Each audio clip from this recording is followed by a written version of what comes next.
কাঁদবেন না, কাঁদলে অসুস্থ হয়ে বলুন বেশি আবার। আল্লাহ যদি চান একটা ব্যবস্থা হবে আমাদের। কান্না ছাড়া আর কিছু নাই।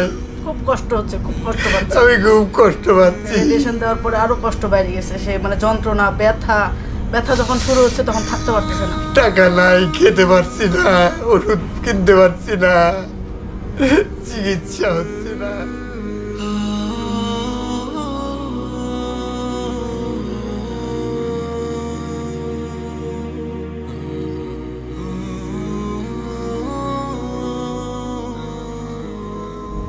আসসালামু আলাইকুম। ওয়ালাইকুম আসসালাম ওয়া রাহমাতুল্লাহ। আচ্ছা, আপনার নামটা? আমার নাম আব্দুল আহাদ। আব্দুল আহাদ, জি। আর পাশে আপনি? আমি তার ওয়াইফ। আপনি ওনার ওয়াইফ। আপনার নাম? পারুল আক্তার। পারুল আক্তার। আচ্ছা, আমরা এখন যেখানে আছি জায়গাটার নাম? এটা আকবরের মোড়, কলেজ রোড। আকবরের মোড় কলেজ রোড, ঈশ্বরদী। আচ্ছা, মূলত আমরা এখানে আজকে আসলাম আপনার স্বামীর অসুস্থতার কথা শুনে। আচ্ছা, আপনি একটু বলবেন যে আপনার নাকের সাথে এটা কি লাগানো? এটা আমার রাইস টিউব। এই টিউব দিয়ে আজকে 2 মাস যাবৎ খাওয়ানো হয়। আমি আর 7 মাস কোনো খাবার খেতে পারি না। 7 মাস কোনো ভাত তরকারি কিছু খেতে পারি না, শুধু সাগু বাল্লি খেয়ে আছি। কি অসুখ হয়েছে? আমার খাদ্যনালীতে টিউমার থেকে ক্যান্সার। বলেন কি? কতদিন হলো ধরা পড়ছে? আজকে 7 মাস যাবৎ হলে ধরা পড়ছে। 7 মাস হলো? 7 মাস। তার আগে আপনি কি কাজ করতেন? আমার ছোট্ট একটা মেডিসিনের দোকান আছে, সেখানে বসে আমি ওষুধপত্র বেচতাম আর কি। তো হঠাৎ মানে এর আগে কোনো সিমটম দেখা গিয়েছিল না হঠাৎ করে? পেটে আমার কিটকিট করে ব্যথা করতো, তারপরে আমি রাজশাহীতে গেলাম, এন্ডোস্কোপি করে, তারপরে ক্লোন্ডোস্কোপি করে ধরা পড়লো যে ক্যান্সার। আপনি মানে রাজশাহীতে দেখান, তাই না? রাজশাহীতে ডাক্তার দেখানোর পরে ওনারা বললো যে ক্যান্সার। তারপরে আমি এখানে আর কোনো ট্রিটমেন্ট না করে পাসপোর্ট ভিসা করে আমি ইন্ডিয়াতে যাই। ইন্ডিয়াতে গিয়ে? হ্যাঁ, ইন্ডিয়াতে যাই টাটা মেডিকেলে। সেখানেও একই রেজাল্ট। সেখানে যাই, ট্রিটমেন্ট শুরু করি, এবং ট্রিটমেন্ট শুরু করার পরে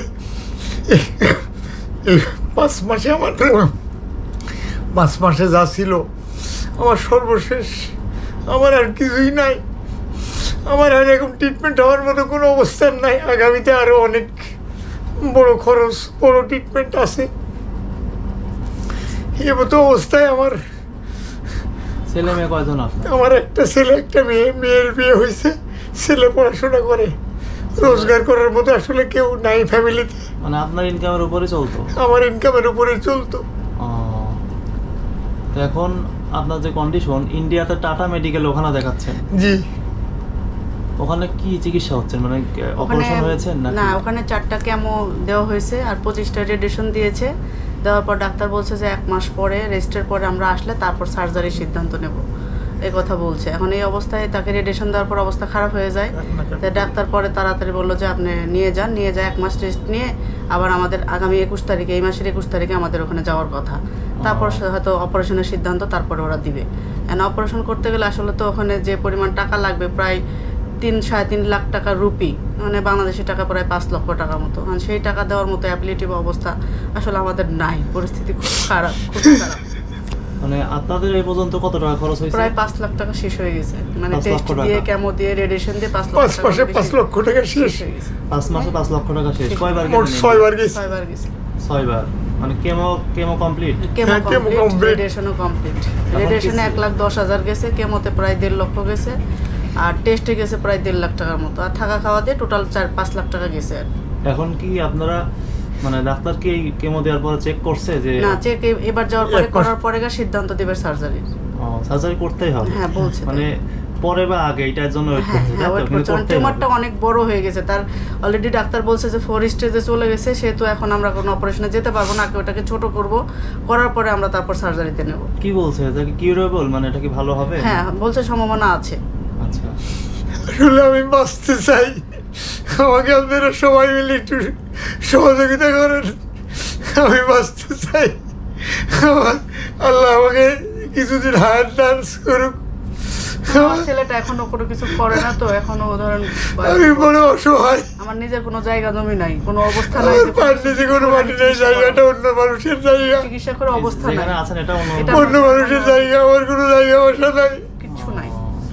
মানে এমন কোনো অ্যাবিলিটি নাই যেটা বিক্রি করে আমি কোনো কিছু চিকিৎসা খরচ বহন করবো, সেটার মতো কোনো ব্যবস্থা নাই। মানে আপনার তো ওষুধের দোকানে টুকটাক ভালোই চলতো, তাই না? দোকানের মালপত্র শেষ হয়ে গেছে, সব বিক্রি মানে আপনি করে ভাবতেও পারেন না যে এরকম একটা বড় অসুখ। না হঠাৎ করে ঘূর্ণিঝড়ের মধ্যে এটা পুরো তছনছ হয়ে গেছে। ঘূর্ণিঝড় তছনছ হয়ে গেছে আমার। তার আগে এরকম কোনো বড় অসুখ আপনার হয় না না, আমার কোনোদিনই কোনো অসুখ ছিল না। একটা ব্রেন স্ট্রোক হয়েছে তার, 17 বছর আগে একটা ব্রেন স্ট্রোক আছে তার, কিন্তু সেটার এরকম ওষুধ চলে। মানে খাওয়া দাওয়া কি ঠিকভাবে করতে না, হয়? না। না না, 7 মাস কিচ্ছু খাই নাই আমি। না, এখন তো আপনি খাওয়া দাওয়া করতে পারেন না, সেটা হচ্ছে আপনার এইটা টিউব, এই টিউবে তাকে খাওয়ানো হচ্ছে এখন। এই টিউব দিয়ে।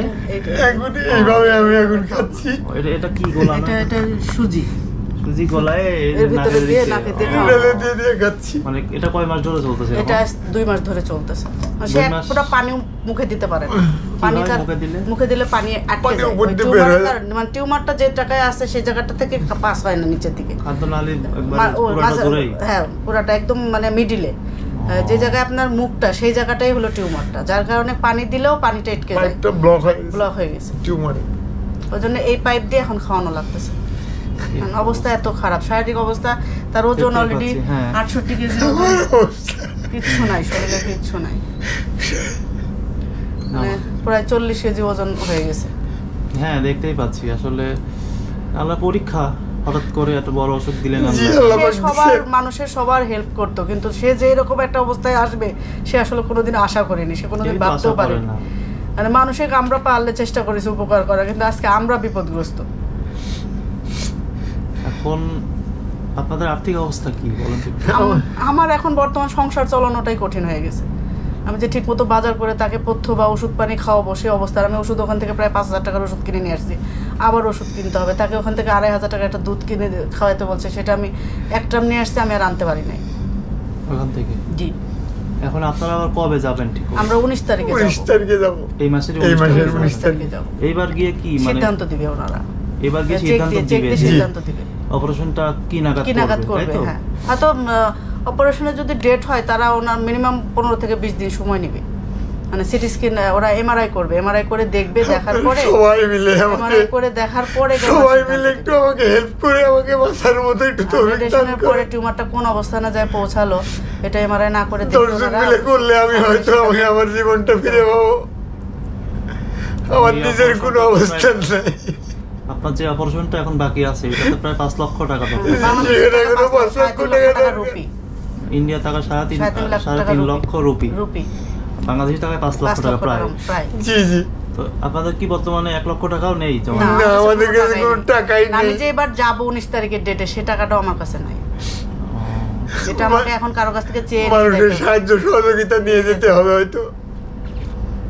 দিছে আমাদের ওষুধ সমিতির থেকেও আমাকে কিছু টাকা হেল্প করছিল, তো সেখানে সে টাকাও আমি শেষ করছি। আমাকে সবাই মিলে যে যা পারেন, যে যতটুকুন পারেন, আমাকে আল্লাহর হস্তে সবাই আমাকে সহযোগিতা করে আমার নতুন করে বাঁচার সুযোগ করে দেবেন।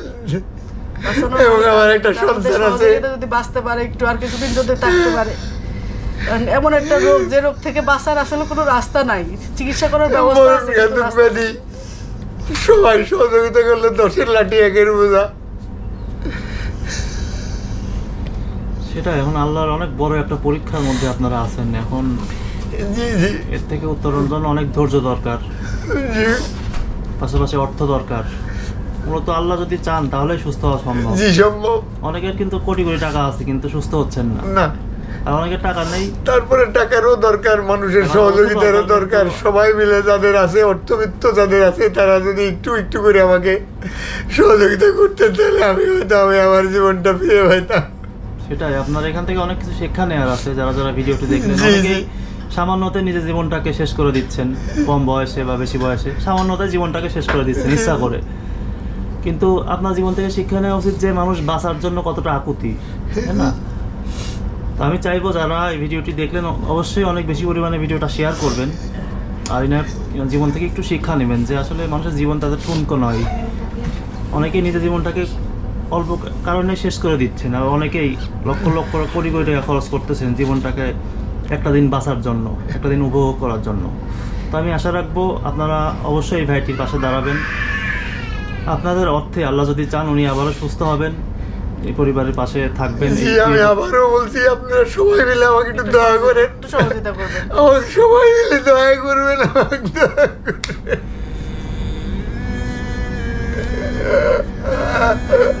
কাঁদবেন না, কাঁদলে অসুস্থ হয়ে বলুন বেশি আবার।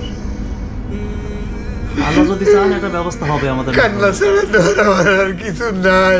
খুব কষ্ট হচ্ছে, খুব কষ্ট পাচ্ছে। আমি খুব কষ্ট পাচ্ছি। রেডিয়েশন দেওয়ার পরে আরো কষ্ট বেড়ে গেছে, সে মানে যন্ত্রণা, ব্যথা যখন শুরু হচ্ছে তখন থাকতে পারতেছে না। টাকা নাই, খেতে পারছি না, ওষুধ কিনতে পারছি না, চিকিৎসা হচ্ছে না।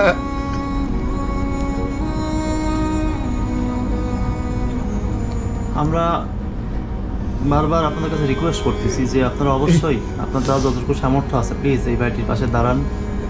আপনাদের যাতে ভিডিওটা প্রায় 1 লক্ষ মানুষ দেখেন, সবাই যদি 10 টাকা করেও দেন তা কিন্তু অনেক টাকা হয়ে যায়, ওনার চিকিৎসার টাকা জোগাড় হয়ে যায়।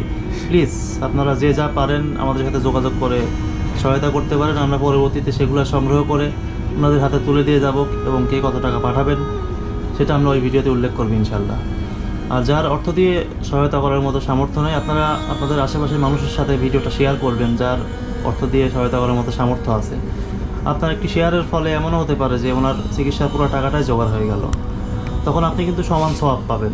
আমি আশা রাখবো কি ওই সুযোগ আপনারা হারাবেন না, হারাতে চাইবেন না।